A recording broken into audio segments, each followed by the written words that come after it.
रहीम अस्सलाम नाज़रीन। And before it कि मैं डिटेल ब्लॉग की जानिब आऊँ कि आज हिंदुस्तानी मीडिया क्या रिपोर्ट करता रहा और कैसे अपनी ही कमियों कोताहियों को हिंदुस्तानी मीडिया ने एडमिट किया कि उनके प्लेन्स कैसे गिरे। मैं हिंदुस्तानी मीडिया डायरेक्टली आपको साथ वीडियोस लगाकर ऑडियोज़ लगाकर सुनाऊंगा कि पाकिस्तान ने कैसे हिंदुस्तान के रात को तैयारे मार गिराए हैं, श्रीनगर बेस के ऊपर अटैक किया है। बिफोर दैट जहाँ पर मुझे अपने शहदा का अफसोस है, उन तमाम शहदा को जो रात के इस इंसिडेंट में, रात के इस अटैक में, हिंदुस्तानी अटैक में जिसने प्योरली सिविलियंस के ऊपर अटैक किया है। 1:05 1:30 तक, कुछ 40 मिनट तक जो अटैक चला है और कैसे पाकिस्तान ने उसका मुंह तोड़ जवाब दिया है। अपने उन तमाम शहदा को दुआ में याद रखिएगा। इंशाल्लाह इंशाल्लाह हम उन शहदा का, हम उन फैमिलीज़ का, हम इस अटैक का, हम इस इंटरनेशनल बॉर्डर की वायलेशन का मुंह तोड़ जवाब देंगे। और ये मैं आपको बड़े वसूख से कह रहा हूँ, ये खबर की बेस के ऊपर कह रहा हूँ कि रात को जो हिंदुस्तान ने किया है, जितनी कीमत उसने रात में पे की है अपने 5 तैयारे गिरने के बाद और जो उनकी चौकियों के ऊपर वाइट झंडे लहराए जाते रहे हैं, उसके बावजूद मैं आपको बड़े वसूख से कह रहा हूँ कि हिंदुस्तान को इसकी कीमत आगे चलकर मज़ीद देनी है और वो बहुत जल्द देनी है। एनीवेज़, डिटेल्स की जानिब आ जाते हैं। मैं आपको हिंदुस्तानी मीडिया ही का नैरेटिव पहले सुना दूँ और कैसे वो खुद एडमिशन करते हैं, खुद मानते हैं कि जनाब हमारे तैयारे मार गिराए गए और यहाँ पे हालात वाक़यात थोड़े से ख़राब हो जाते हैं। इंडियन मीडिया या इंडियन आर्मी का जो क्लेम है कि रात को 1:05 से 1:30 के तक ये कार्रवाई हिंदुस्तान की जानिब से की गई। ज़रा सुन लीजिए, फिर मैं आपको पाकिस्तानी वर्जन और वो सारी डिटेल्स भी बताता हूँ। व्योमिका सिंह आज आपको 6 से 7 मई 2025 की रात 1:05 से 1:30 बजे के बीच भारतीय सशस्त्र बलों द्वारा अंजाम दिए गए ऑपरेशन सिंदूर के बारे में जानकारी देंगे। ऑपरेशन सिंदूर 22 अप्रैल को पहलगाम में हुए विभत्स आतंकवादी हमले के शिकार मासूम नागरिकों और उनके परिवारों को न्याय देने के लिए लॉन्च किया गया था। इस कार्रवाई में 9 टेररिस्ट कैंप्स को टारगेट किया गया और पूरी तरह से इसे बर्बाद किया गया। ये हिंदुस्तानी फ़ौज की तर्जुमान हैं, वो कह रही हैं कि जनाब 9 जगह के ऊपर हमने टारगेट किया और हमने बदला लिया पहलगाम के इंसिडेंट का। रात को कैटेगोरिकली पाकिस्तानी मीडिया, पाकिस्तानी ये फ़ौज के तर्जुमान, पाकिस्तानी हुकूमत कैटेगोरिकली सबूतों के साथ बार बार इंटरनेशनल मीडिया और अपनी कौम के सामने रख चुके। 6 जगह के ऊपर अटैक किया गया हिंदुस्तान की जानिब से। 6 के 6 सिविलियन पॉइंट्स थे, कोई एक भी फौजी चौकी, एक भी मिलिट्री इंस्टॉलेशन के ऊपर हिंदुस्तान की जानिब से अटैक नहीं किया गया और रात के अंधेरे में किया गया, रात 1:05 से 1:30 के। और ये हिंदुस्तानी फौज खुद से एडमिट कर रही है। उसके बाद इसमें सबूत सबसे बड़ा ये ना कि मैं साथ फोटोज लगा के आपको दिखाता हूँ कि यहाँ पर वो छोटे छोटे बच्चे शहीद हुए हैं। आज़ाद कश्मीर के अंदर, बहावलपुर के अंदर सिविलियन शहीद हुए हैं, इमाम मस्जिद शहीद हुए हैं, हमारे नमाजी शहीद हुए हैं, जो उस एरिया में विसिनिटी में रहते थे वो लोग शहीद हुए हैं। और यहाँ पर मेरे पास 4 बच्चों की फुटेजेस अब तक मौजूद हैं। 4 बच्चों की फ़ोटोज़ मैं साथ आपको लगाकर भी दिखा दूंगा। एक चीज़ आपने नहीं भूलनी, हमने रात को ही रिटेलिएट किया, हमने रात को ही जवाबन कार्रवाई की, रात को ही हमारी फोर्सेज ने अटैक बैक किया हिंदुस्तान के ऊपर और कोई एक भी सिविलियन इलाके के ऊपर, डेंस पॉपुलेशन के इलाके के ऊपर हमने अटैक बैक नहीं किया। हमने अटैक बैक किया श्रीनगर एयरबेस के ऊपर और फिर हिंदुस्तानी मीडिया खुद से बौखलाहट में क्या क्या रिपोर्ट करता रहा है और फिर क्या क्या डिलीट करता रहा है, वो बड़ी इंटरेस्टिंग सिचुएशन है। आपने एस्केलेशन इस हद तक की, आपने इंटरनेशनल बॉर्डर्स की वायलेशन की, आपने जंग का ऐलान किया। उसके बाद जब पाकिस्तान की आर्म्ड फोर्सेस ने, पाकिस्तान की एयरफोर्स ने मुंह तोड़ जवाब दिया, तो ये जरा सुनिएगा हिंदुस्तानी मीडिया किस कदर बौखलाहट का शिकार था। बड़ी खबर, पाकिस्तानी बलों ने श्रीनगर एयरबेस पर मिसाइल हमला किया है। भारतीय विमानों के बारे में दुखद समाचार सामने आया है। भारत ने पाकिस्तान में 9 स्थानों पर हमला किया, जिसमें मिराज 2000 जेट, राफेल जेट और अन्य विमान शामिल हैं। पाकिस्तान ने एक कदम उठाया है जो स्थिति को युद्ध में बढ़ा सकता है। राफेल जेट श्रीनगर एयरबेस पर तैनात थे, जिसे पाकिस्तान ने क्रूज मिसाइलों से हमला किया। परिस्थिति युद्ध की ओर इशारा कर रही है। श्रीनगर एयरबेस पर शक्तिशाली विस्फोटों की आवाज सुनी गई और रिपोर्टों से पता चलता है कि भारतीय विमानों को नुकसान हुआ है। भारतीय राफेल जेट श्रीनगर एयरबेस पर तैनात थे। रिपोर्टों में बताया गया है कि 2 भारतीय जेट नष्ट हो गए। पाकिस्तान ने एक भारतीय राफेल जेट को नष्ट कर दिया। अब तक की सबसे बड़ी खबर, ये पाकिस्तानी मीडिया नहीं कह रहा, ये मैं नहीं आपकी खिदमत में अर्ज कर रहा, ये इंडियन मीडिया खुद से रिपोर्ट कर रहा है कि जनाब श्रीनगर एयरबेस के ऊपर हमला किया गया है और पाकिस्तान का ये एक्ट स्थिति को, ये सिचुएशन को मजीद एस्केलेट कर सकता है, मजीद ख़राब कर सकता है। तो बेटा, हमने जानबूझकर वहाँ पर अटैक किया जहाँ पर तुम्हें दर्द ज़्यादा हो। रीज़न कि तुम लोग इतने बुज़दिल हो, तुम लोग इतने बेशरम और घटिया लोग हो, हमेशा की तरह रात के अंधेरे में छुप कर सिविलियंस के ऊपर, मासूम बच्चों के ऊपर मासूम शहरियों के ऊपर अटैक करते हो, लेकिन हमने तो फिर भी जंगी कवानीन का ख्याल रखते हुए वहाँ पर अटैक किया जहाँ पर तुम्हारी एयरबेस थी, जहाँ पर मिलिट्री इंस्टॉलेशंस थी। यहाँ पर कहानी खत्म नहीं होती कि हिंदुस्तानी मीडिया खुद से एडमिट कर रहा है कि हमारा राफेल गिर गया, क्रूज मिसाइल मारे गए श्रीनगर एयरबेस के ऊपर, और यहाँ से सिचुएशन मजीद एस्केलेट हो सकती है, स्थिति मजीद खराब हो सकती है। करे मजीद स्थिति खराब, हम चाहते हैं। अब हम बार बार आपको बताते रहेंगे कि इंशाल्लाह स्थिति खराब कैसे की जाती है। आइए जरा जम्मू और कश्मीर से जिससे एक मैसिव मकबूजा डैमेज देखने को मिलता है। हालांकि अगर हम कल रात की बात करते हैं, आपने फिजाओं में काफी शोर देखा होगा। वहीं पर जो है डिफेंस की तरफ से हमें ये मालूमात मिली थी कि पाकिस्तान की तरफ जो है एयर स्ट्राइक्स कर दी गई है। वहीं पे जंग की सूरत हाल भी हमें जो है कल नजर आई थी। आपको बता दें कि ये भी कहा गया कि मिलिट्री बेसिस को अटैक नहीं किया गया था पाकिस्तान में। और आपको बता दें, जो हम बॉर्डर एरियाज की बात करते हैं, चाहे हम पूंछ की बात करते हैं या हम दूसरे बॉर्डर एरियाज की बात करते हैं, वहां पर लोगों ने मास माइग्रेशन करना भी शुरू कर दिया है। यहाँ पर अभी वीएन पापुर में हम मौजूद है, आप देख सकते हैं अभी भी सिक्योरिटी जो है यहाँ पर तैनात है। यहाँ पर अगर हम जरा आगे की बात करते हैं तो वहां पर अभी भी एयरक्राफ्ट का जो है डेब्री मौजूद है। हालांकि ये एयरक्राफ्ट जो है अभी अनआइडेंटिफाइड है और कुछ दूरी पर जो है उसका फ्यूल टैंक। मजे की बात यह है कि हिंदुस्तानी मीडिया आधा ये चलाता रहा कि जनाब राफेल गिर गए, मिग गिर गए, और आधा ये चलाता रहा कि एयरक्राफ्ट गिर गए हैं, हम आइडेंटिफाई नहीं कर पा रहे अभी कि कौन से एयरक्राफ्ट गिरे हैं। और यहाँ पर खुद से माना जा रहा है हिंदुस्तानी मीडिया, जो Indian occupied Jammu and Kashmir से रिपोर्ट करता रहा रात को, वो ये मानते रहे कि जनाब तैयारा गिरा है, अनआइडेंटिफाइड तैयारा गिरा है। और हिंदुस्तान बार बार इसको क्लैरिफाई कर रहा है सिचुएशन को कि हमने मिलिट्री इंस्टॉलेशंस के ऊपर अटैक नहीं किया। ओ बेहयाओ, ओ बेगैरतो, यही तो हम कह रहे हैं कि तुम में इतनी औकात नहीं थी, तुम में इतनी जुर्रत नहीं थी कि तुम मिलिट्री इंस्टॉलेशंस की तरफ अटैक करते। तुमने सिविलियंस को निशाना बनाया है, तुमने हमारी मसाजिद को निशाना बनाया है। और मुझे बड़े दुख के साथ कहना पड़ता है कि ये सिचुएशन जो है उस लेवल की एस्केलेट की है हिंदुस्तान ने और मोदी ने कि जब आपके अंदर घुसकर हम जवाब देंगे और बहुत जल्द देंगे अपनी कैलकुलेशन के ऊपर। इस दफा हम अनमयर्ड होगा, इस दफा वो नहीं होगा, रेसिप्रोकेट भी नहीं की जाएगी पावर की का इस्तेमाल जो है रेसिप्रोकेट नहीं किया जाएगा।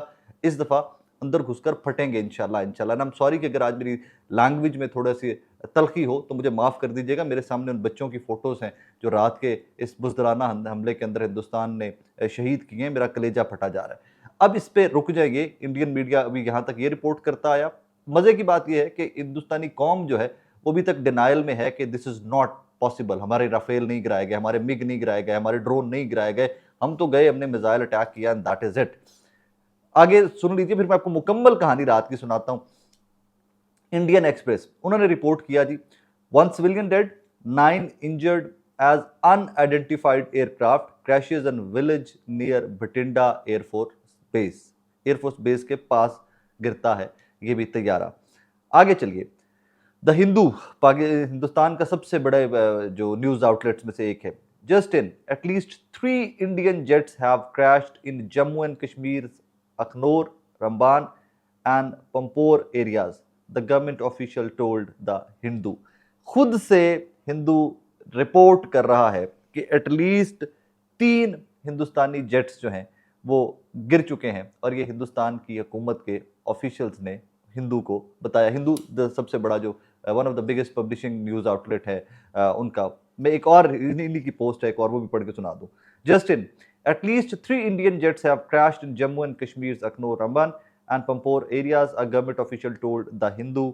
और ये कहानी है जनाब रात की। अब पाकिस्तान के अंदर क्या हालात वाकयात हैं, पूरी की पूरी कौम मुत्तहिद है। मैं रात का एक ही जुमला इस्तेमाल करूँ और वही जुमला मैं आज अभी भी आपके सामने आपकी खिदमत में गोशगुजार करूँगा। हमें मिस कैलकुलेट किया जाता है, गलत कैलकुलेट किया जाता है। हमारे बहुत डिफरेंसेस हैं, पॉलिटिकल हैं, बहुत ज़्यादा डिफरेंसेस हैं, मौजूदा रिजीम से हैं, बहुत सारे डिफरेंसेस हैं, पॉलिटिकल डिवीजन है। जैसे ही जंग का अनाउंस हुआ, हमारी फ़ौज की तादाद 7-8 लाख से बढ़ती है और 25 करोड़ हो जाती है। आज हम 25 करोड़ फौजी, आज हम 25 करोड़ अफवाज पाकिस्तान, आज हम 25 करोड़ पाकिस्तानी अपने वतन, अपनी इस मिट्टी, आज़ाद कश्मीर के दिफा के लिए मुत्तहिद हैं। यहाँ पर एक और चीज़ आपको बताऊं, रात को जो भावलपुर का इंसिडेंट हुआ है, वहाँ पर जो शहादतों का नंबर बढ़ कैसे गया, वहाँ से आपको इस कौम की जुर्रत का, हिम्मत का अंदाज़ा होगा। एक अटैक, एक स्ट्राइक आती है तो उस स्ट्राइक पे होता यूजुअली ये है कि और मुल्कों में और कौमों के ऊपर जब कोई इस तरह का हमला होता है या बुज़दिलाना कार्रवाई रात के अंधेरे में की, तो लोग भागते हैं खौफ से। जब वो अटैक हुआ पहला, तो उसके बाद लोग वहाँ पर इनिशियल रिपोर्ट्स ये हैं कि लोग वहाँ पर इकट्ठे होना स्टार्ट हो गए। ये इतनी बहादुर कौम है, तो जब इकट्ठे होना स्टार्ट हो गया तो उतनी देर में जब दूसरा मिसाइल या गोला गिरा है तो उसकी वजह से नंबर जो है शहादतों का वो काफ़ी बढ़ गया। अब खूबसूरती देखिए इस सारी सिचुएशन की। ये रात को हिंदुस्तान ने कार्रवाई की, उसके बाद छुपकर हमला करने के बाद जब पाकिस्तान ने रिटेलिएट किया, पाकिस्तान ने हिंदुस्तानी पोस्टों के ऊपर अटैक बैक किया, इतनी चित्रौल की। मैं रात को टीवी अपने जिस न्यूज़ चैनल में मैं काम करता हूँ एबीएन न्यूज़ में, वहाँ पे था, हम सारी रात लाइव बैठे रहे, सारी रात हम कवर करते रहे कि कहाँ पर क्या हो रहा है, कहाँ पर क्या हो रहा है, और डायरेक्ट फुटेज के साथ जो चीज़ आती थी, जो खबर आ रही थी, हम सिर्फ वो एयर करते रहे रात को। रात को जहाँ जहाँ से हिंदुस्तान को मार पड़ी है, जहाँ जहाँ हिंदुस्तान अपनी चौकियाँ छोड़कर गया है, वहाँ उससे अगली चौकियों के ऊपर उन्होंने व्हाइट झंडे लहराए। मैं साथ लगा के आपको दिखा देता हूँ। फिर उन्होंने वहां पर सफेद झंडे लहराए हैं, मतलब अमन का पैगाम दिया है कि बस जी साढ़े हाथ खलोते हैं। एक एक जगह के ऊपर, एक एक चौकी के ऊपर 40-40 फौजी हलाक हुए हैं इनके। और उसके बाद अगली चौकियां जहां पर हलाकतें होती थी, वो आगे रिपोर्ट होता था कि जी पिछली चौकी उड़ गई है, उससे अगली चौकी के ऊपर हिंदुस्तान जो है वो लगा देता था सफेद झंडे के, जनाब अमन अमन अमन, नो मोर वॉर, नो मोर वॉर। भाई स्टार्ट किया, पैरों पे खड़े हो, तुम स्टार्ट किए तो तोड़ कर तक छड़ के आवांगे। आपके स्टेक्स जो थे वो इलेक्शन की हद तक होते हुए आपने हमारे सिविलियंस को टारगेट किया है, आपने हमारे उन एरियाज को टारगेट किया। वो सारी रात की फुटेजेस तो आई एम श्योर आप तमाम लोगों ने देख ली होंगी। डेंसली पॉपुलेटेड एरियाज, मसाजिद, डिस्पेंसरीज, घर। एक हमारे कर्नल साहब हैं तूरी साहब, उनका बच्चा शहीद हुआ है। सो ये वो एरिया सिर्फ टारगेट किए गए हैं कि जहां इनको पता था कि फौजी इंस्टॉलेशन की तरफ गए तो वो तो फिर पता नहीं क्या का क्या हो जाएगा, लेकिन यहाँ पर मेक श्योर, बी श्योर कि यहाँ पर भी पता नहीं क्या का क्या होगा। मैं आपको क्रेडिबली इंफॉर्मेशन बेस्ड दावे के साथ ये कह रहा हूँ कि हिंदुस्तान को रात की इस कार्रवाई की कीमत कई गुना ज़्यादा चुकानी पड़ेगी। यहाँ पर इंटरनेशनल प्रेशर है, पहले भी आया है, रात को भी बहुत आया है। किसी इंटरनेशनल प्रेशर को का असर नहीं लिया जाएगा। बहुत क्लैरिटी है पाकिस्तान की इस्टेब्लिशमेंट में, फौज में, पाकिस्तान की कौम के अंदर, और अब तो पाकिस्तान की फौज खुद से चाहती है कि हम हमेशा से कहते आए हम पुरअमन मुल्क हैं, पुरअमन कौम हैं। अब मुझ जैसे लोग भी कह रहे हैं कि हम तुम्हारे अंदर घुसकर फटेंगे। हम अपने सिविलियंस का, हम अपने बच्चों का, हम अपने शहीदों का तुमसे हिसाब लेंगे। और ये जाते जाते मुझे ये गुजारिश करने की इजाज़त दीजिए कि ये तबाही, ये जंग का सामान, ये जंग का आगाज़ एक शख्स, एक साइकोपैथ, एक ज़हनी तौर पे जंगी जुनून में मुब्तला शख्स नरेंद्र मोदी की वजह से हो रहा है।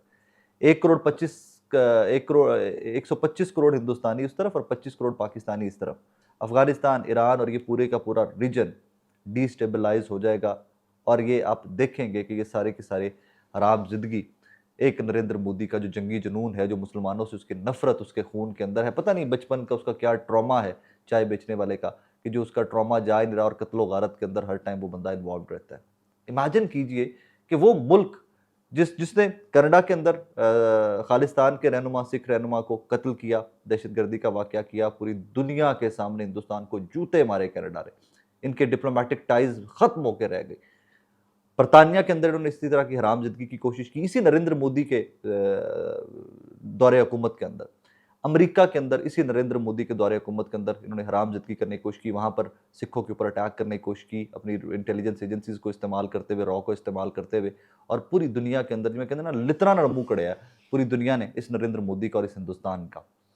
आपने कभी नाज़रीन सोचा है कि आपके मुल्क की किसी रियासत, स्टेट का वजीर आला दहशतगर्द डिक्लेयर किया जाए और उस वक्त की सुपर पावर की जानिब से उसको दहशतगर्द डिक्लेयर करके कहा जाए कि यू आर नॉट वेलकम है?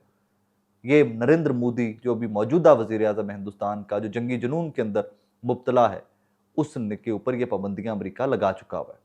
जब ये वजीर आला गुजरात था, जब इसने वहाँ पर मुशर्रफ गुजरात का जब जनाब को लकब मिला था इन हरामजादे साहब को, तो तब इसके ऊपर अमेरिका ने पाबंदी लगाई थी कि भाईजान तुम दहशतगर्द हो, तुम हमारे मुल्क के अंदर नहीं आ सकते। वो बंदा एक रियासत का, एक मुल्क का वजीर आज़म है। आप कैसे इमेजिन कर सकते हैं, कैसे एक्सपेक्ट कर सकते हैं कि आपके और मेरे मुल्क के अंदर, इस खित्ते के अंदर, हिंदुस्तान के अंदर या इस पूरे रीजन के अंदर कोई भी पुरसकून तरीके से लोग ज़िंदगी गुजार सकते हैं जब तक कि हिंदुस्तान के वज़ीर आज़म को एलिमिनेट नहीं किया जाता। मैं आगे बढ़ के आज मुझे ये कहने की इजाज़त दीजिए, अबाउट टाइम कि यहाँ पर हिंदुस्तानी कौम के ऊपर अटैक करना, उनके ऊपर अटैक करना, वो तो रूटीन की कार्रवाई हम करेंगे ही करेंगे। यहाँ पर तो डायरेक्टली पीएम ऑफिस के ऊपर अटैक किया जाना चाहिए। यहाँ तो नरेंद्र मोदी का सर जो है वो लिया जाना चाहिए। रीज़न कि ये दुनिया के सुकून के लिए बहुत ज़रूरी हो गया हुआ है। एक पागल शख्स पूरी दुनिया को जंग में धकेलना चाहता है, उसका कत्ल बहुत ज़रूरी है, उसका सर लिया जाना बहुत ज़रूरी है। और ये ये इसमें से अगर पाकिस्तान तो अटैक करेगा ही करेगा, लेकिन ये हिंदुस्तानियों को भी चाहिए कि अगर आपने तरक्की करनी है, अगर आपने इस मजहबी जंगों से और इस जंगी जुनून से आगे निकलना है, तो आप में से ही कोई उठकर अपने इस वज़ीर आज़म का कत्ल करे, जान छुड़वाए दुनिया की भी और अपने हिंदुस्तान की भी। रीज़न कि मैं कभी भी प्रो वॉर नहीं हो सकता, मैं कभी भी सिविलियंस का, मैं कभी भी आर्म फोर्सेस के खून के हक में नहीं हो सकता। बहता खून कभी भी अच्छा नहीं है, इसकी कीमत कौमें देती हैं, लेकिन अब तो कीमतें देनी पड़ेंगी। आपने पहले से मासूम शहरियों का खून बहाया है। ये छोटे छोटे बच्चे, ये कैसे दहशतगर्द हो सकते थे यार? सिविलियन कैसे दहशतगर्द हो सकते हैं? तुम क्लेम क्या कर रहे हो? तुम दुनिया के सामने मुकदमा क्या रख रहे हो? तुमने पहलगाम इंसिडेंट के बाद कितने सबूत पूरी दुनिया के सामने रखे हैं? नन। अब तुम कैसे एक्सपेक्ट कर सकते हो कि पाकिस्तान रिटेलिएट ना करे? अब तुम कैसे एक्सपेक्ट कर सकते हो कि पाकिस्तान खामोशी से तमाशा देखेगा? बिल्कुल नहीं। पाकिस्तान फटेगा, घुस के फटेगा, आपके अंदर घुसकर फटेगा और मोदी के अंदर घुसकर फटेगा। मैंने अर्ज़ किया था कि आज मेरी ज़ुबान की तल्ख़ी पे माफ़ कर दीजिएगा मुझे, लेकिन मैं आज हर्ट हूँ। मैं हर्ट इस वजह से हूँ, मेरी फ़ौज से लड़ो आके यार। हमारी फ़ौज लड़ने को तैयार बैठी है और रात को तुम्हारे हमें औकात तुम्हारी बताई यार। मेरे बच्चों के ऊपर तुमने क्यों अटैक किया? How can you do that? How heartless या how inhumane kind of attitude that is. क्या साबित करना चाहते हो? 8-8 साल, 7 साल, 6-6 साल के बच्चे दहशतगर्द हैं हमारे? तुम्हारी ऐसी की तैसी। We will get back to you and we will tell you what kind of nation we are. और हमारी फ़ौज की तादाद, हमारी फ़ौज का नंबर 25 करोड़ है, हिंदुस्तान की फ़ौज से बहुत बड़ा है।